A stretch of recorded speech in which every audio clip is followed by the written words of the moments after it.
ছিলাম রাস্তায়, হঠাৎ করে মা ফোন করে বললো বাড়িতে আয়, দারুণ দারুণ খাবার রান্না করেছি। আর এসে দেখি ভাই আমি অবাক, এসে পুরো আমি অবাক, আজ কি কি রান্না করেছে চলো তোমাদের দেখাই। আর এইদিকে মা আমার সার্ভ করছে, এখানে দেখা যাচ্ছে যে রয়েছে গরম গরম পোলাও, আর এই দিকে রয়েছে চিলি চিকেন।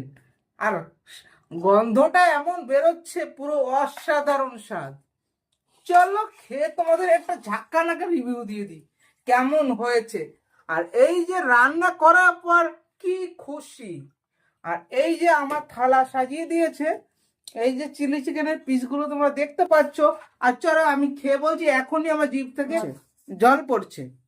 জাস্ট চিলি চিকেনের পিসটা দেখো গাইস, জাস্ট পিসটা দেখো। ও গালে দেওয়ার সাথে এত পুরো গুলে গেল, দারুণ হয়েছে।